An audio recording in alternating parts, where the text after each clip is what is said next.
Hello, new friends. First of all, I want to introduce myself. My name is Tiffany Yeager. I am a cancer fighter, survivor slash fighter. Not in remission yet, so I don't know that I could say survivor, but I am a cancer fighter. And I wanted to make a video. This video is not for everyone. I wanted to make a video specifically for people who are fighting cancer or if you have a close loved one that's fighting cancer. So if that doesn't pertain to you, no worries, this video is not for you, no big deal. But this video I felt was relevant to make because I do get text messages and messages through Instagram mostly. It's, around 5 or so a week, asking for advice because someone's been recently diagnosed with maybe a very unfavorable cancer. And they know that I've been fighting it and I'm still alive, and they've asked for advice. I'm not joking, like it's a lot this week. Today's Monday, so I guess this weekend I've had 3.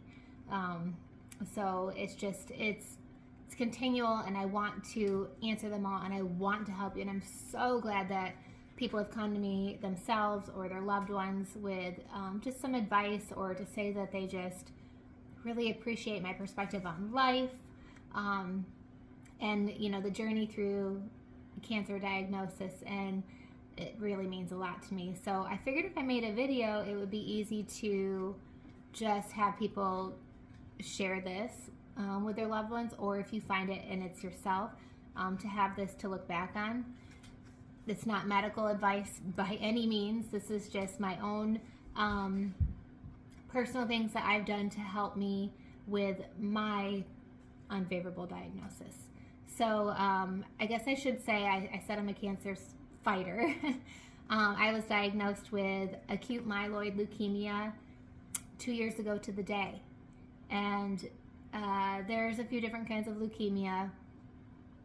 AML leukemia is the most aggressive. And then sometimes you can get mutations with that, and there's different mutations varying on, like, some are more favorable, less favorable, or very unfavorable. So I have a very unfavorable mutation as well. So I did go through chemotherapy. When you have leukemia, you get chemo for like a month. You have to be in the hospital the whole time because you're neutropenic. You have no immune system at all. They destroy and kill your bone marrow completely. It isn't like they can't cut anything out because it's blood cancer. So you have to stay there the whole time. And then once there's no leukemia detected in your system, if you make it that far, you can get a bone marrow transplant if they can find a match, or a close enough match. So then you have to go through chemo to prep you for that transplant, and it is, from what I've been told, it is the most aggressive chemo. Maybe not the most, maybe there's something that's more, but one of the most, I'll say that. It's very, very toxic. That's what they told me. There's level of toxic chemos, and it is the extremely toxic chemo, the one that you get right before transplant. So I made it through that. And then I've been struggling just with, like, the stuff after you have a bone marrow transplant. You have a lot of side effects and things like that. But I'm here. So after the transplant with my mutation, I had between 10 and 15% chance of surviving the first 5 years. I am a year and a half out from transplant, and I'm out there living life. I am, taking care of my children I have 3 girls. They're 9, 5, and 3, and I'm just being a mommy to them. My hair is starting to grow back. I'm just out there living life. And I have, through this journey, learned quite a few things that has helped me to just keep going and to have this healthy, positive perspective on life. I can say that in the last 2 years, I have honestly maybe had maybe 4 or 5 days total that I have just broke down and cried and just let myself go down a path of negative thinking and fear that just consumed me. And you can't do that. And if you do, you have to recognize that and you have to pull yourself out of it. So much of your physical well-being is tied to your mental well-being. I've said that the whole time. It's tied to your mental well-being. So you have to think to yourself, I am going to survive this. I'm going to. I refuse to die. Not in an angry way. I've never been like that angry cancer fighter, which I feel like a lot of people are. And if that works for you, that's fine. But I have always just been like, I'm sorry. I'm sorry I can't die. I have too many things to do and responsibilities. And I need to be here. I need to see my children grow up. They need me as their mom. And I need to see them, get through elementary school and middle school and high school. I have that responsibility, and I'm sorry, but Death, you're going to have to wait because I have these things I need to do. So I went through this morning. I prayed about it because I don't want this video to just be a video. I want this to be helpful, and I prayed about it, and I said, Lord, please help the words that I speak and these tips that I'm going to give be uplifting and bring joy and hope.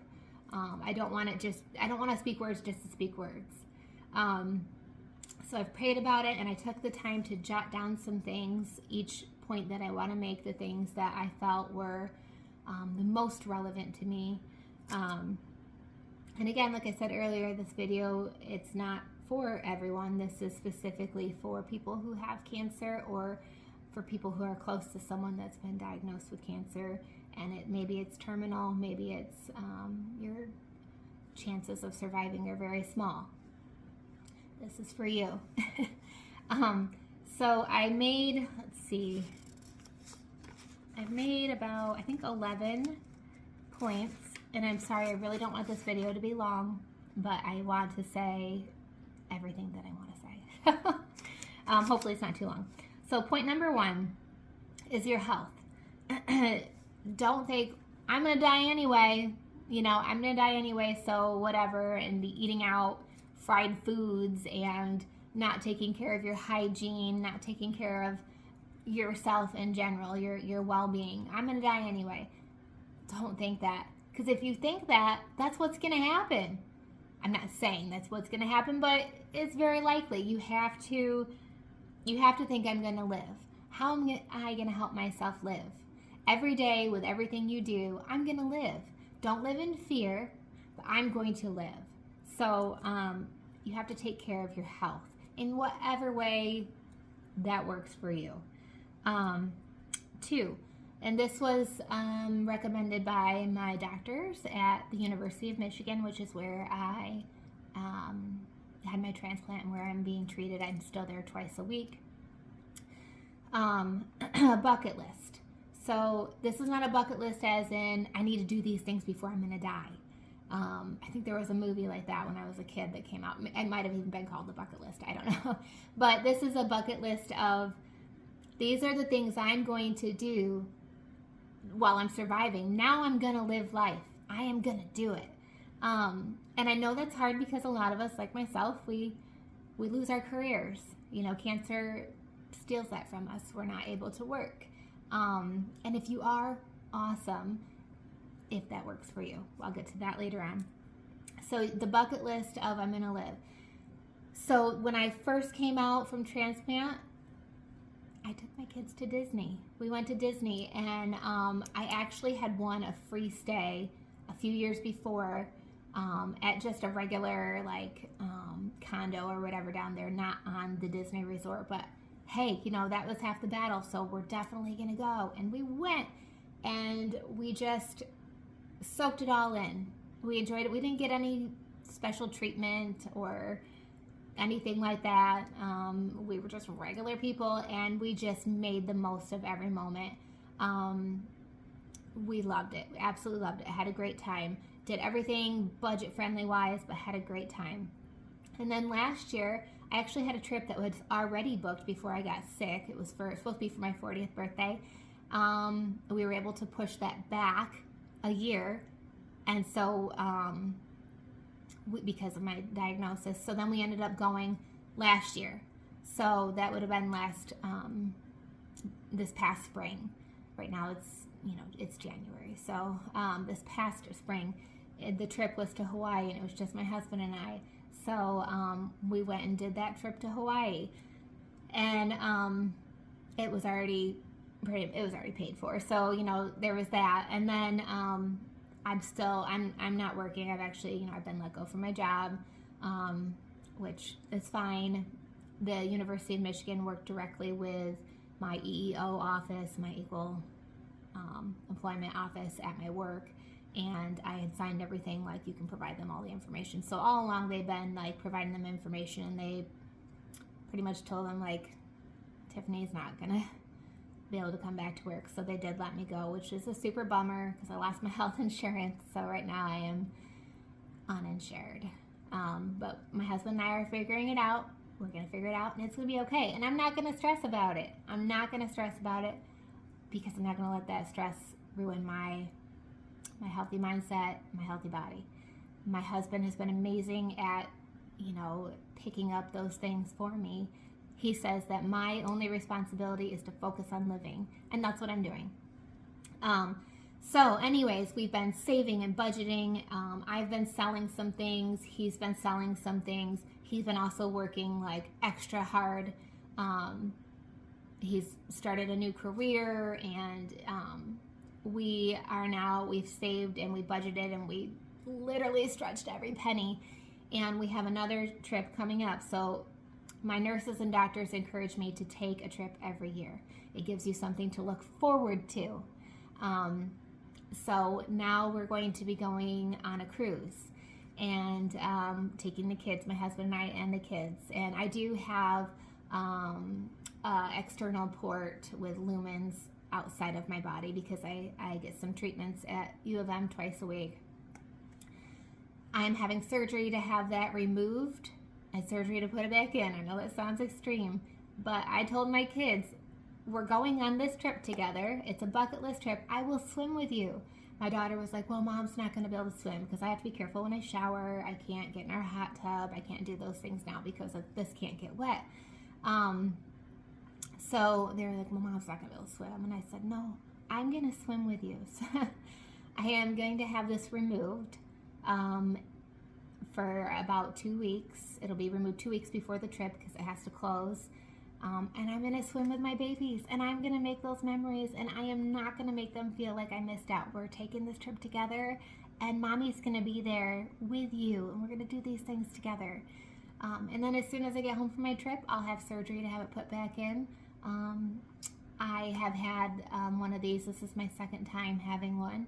I am not scared to have it put in. I literally have been through hell and back. I'm not scared to have it put in, so I'll have surgery, and I will have those memories made with my children. And then next year, we'll immediately start saving and petty bitching, budgeting, selling things, whatever we need to do to have a trip next year. And I'll be looking forward to that. So do a bucket list. I'm going to live bucket list and plan something for every year. You don't have to go somewhere tropical. It could be, somewhere camping. It could be, somewhere in your own state. But have a trip planned every year, that fits within your budget. And if you don't think it is, look for things that you can maybe sell, things around your house that you are not using anymore. That's what we've done. 3, let go of work. Even if your spouse has to pick up extra, you need to focus on surviving and being healthy. If you're stressed out by your job, it's not going to help you at all. I understand. I'm there too. I work somewhere nice for about 20 years, and I made a very good income, which I'm so grateful for because we were savers, and it helped me survive the first year with no income. So just go ahead and let it go. If it's not something that is very relaxing or an easy paced job, let it go and focus on healing.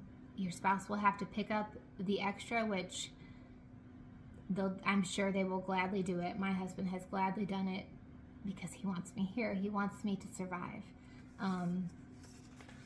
Okay, tip number 4.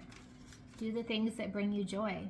Do things that make you feel beautiful. Do things that make you feel confident. There is a program that someone had told me about and sent me information for called Hello Gorgeous. And this one's for women. So if you are a woman, you can contact Hello Gorgeous, or you can, if you know someone, you can nominate them.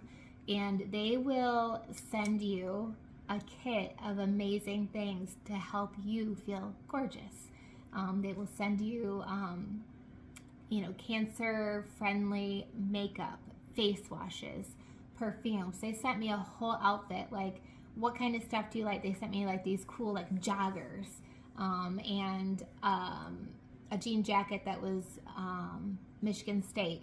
I'm being treated at U of M, but we love Michigan State. We love them both now. So, I had said I liked Michigan State, so they sent me a Michigan State jean jacket and a cute tank top and joggers. And honestly, I hadn't bought new clothes. I've been just wearing, my little chemo beanies and pajamas for a year. And I remember thinking, like, you gain weight with a lot of the meds that you're on, and I didn't have anything that fit me. And I remember thinking, like, if I go somewhere, like we got to dinner or something, I don't have anything to wear, there's nothing that fits me. And they sent me a whole outfit, shoes too. And then later on, they also sent me like some really nice skincare, which I absolutely loved. So it's called Hello Gorgeous. If you're a guy, go and get a massage. Get a massage. Buy yourself some nice baseball caps.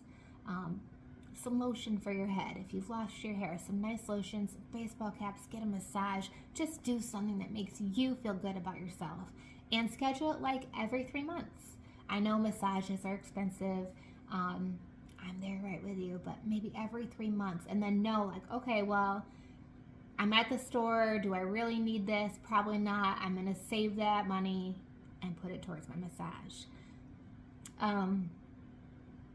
Let's see. Find a church. Please don't hate on me. Find a church. If you have had a bad experience with church, I've been there too. At one point in my life, I was very offended by a pastor, and I didn't go to church for like 10 years. And then I had ended up meeting my husband, and he said, if you want to go out on a date, we have to go to church first. Like, you have to come to church. It was kind of his rule, and I was like, oh man, like, this guy is really hot. I'm really interested in him. I had been like scoping him out at the gym for months. I actually bought a gym membership because he was there. Anyway, so I went to church, and then I ended up, it took about a month, and I was like, my heart softened, and he reminded me, like, the pastor that offended you, that, you ended up leaving church over, he's just a man. And so is this pastor here.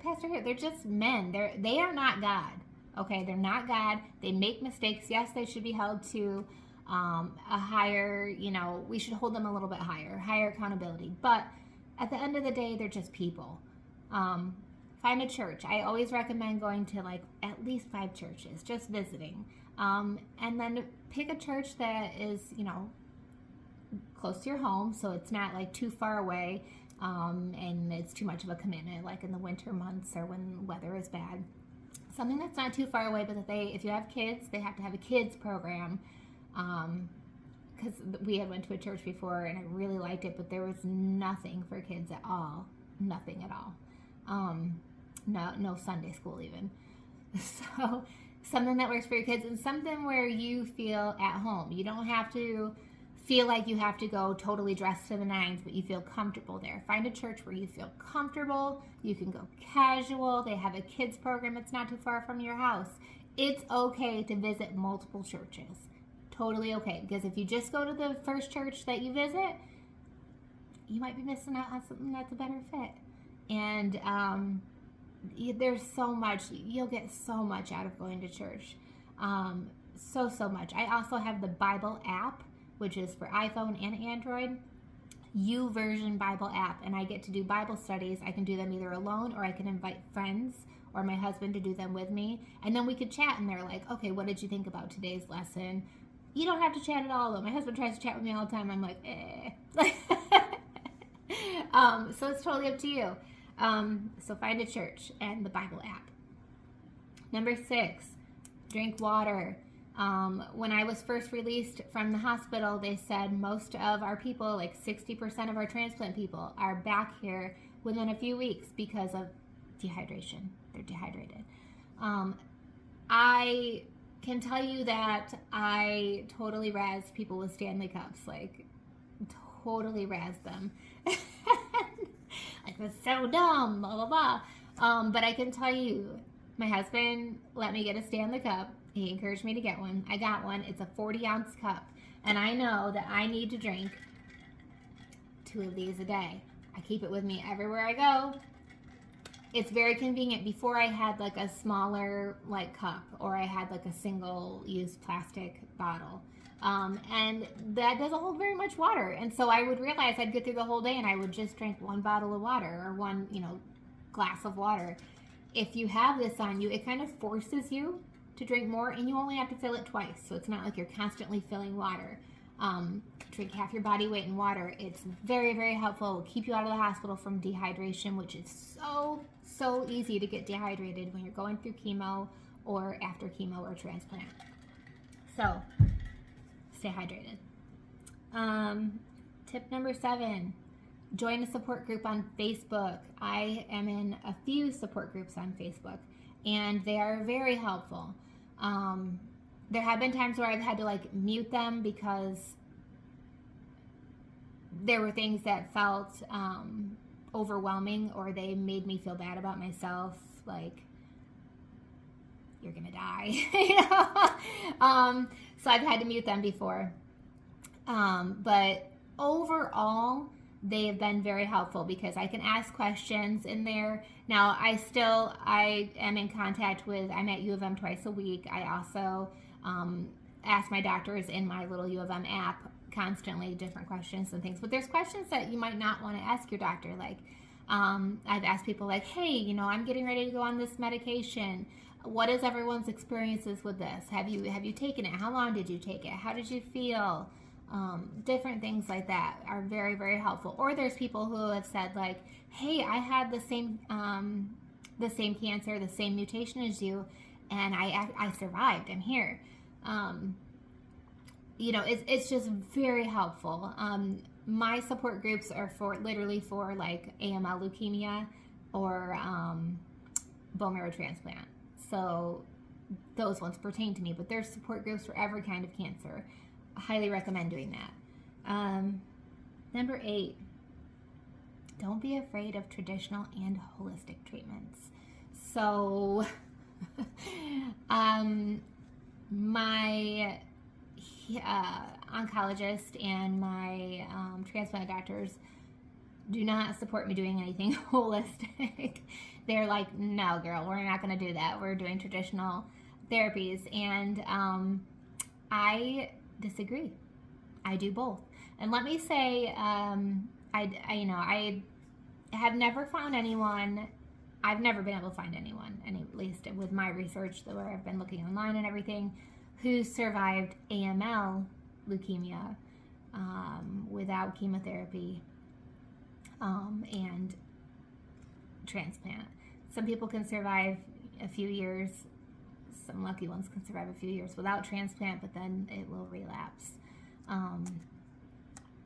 So definitely had to do the traditional route. It was, like I said, it's not something that you can cut out.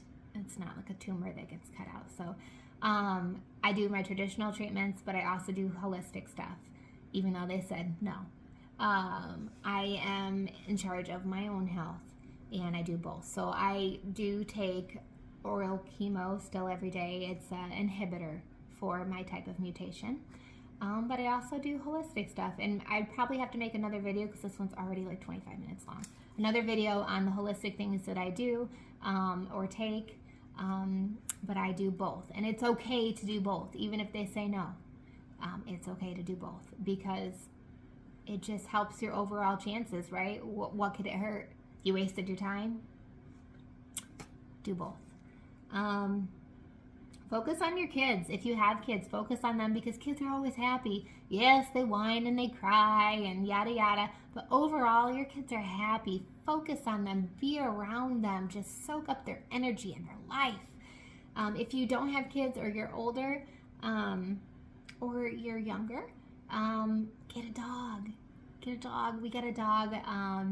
Actually, we got a dog like just a couple days before I was diagnosed, and then I was like, oh my God, like it's the worst time to get a dog. Now I'm like gone for months and months on end, and that dog served as such a helpful distraction for my family while I was gone during all my stays at the hospital.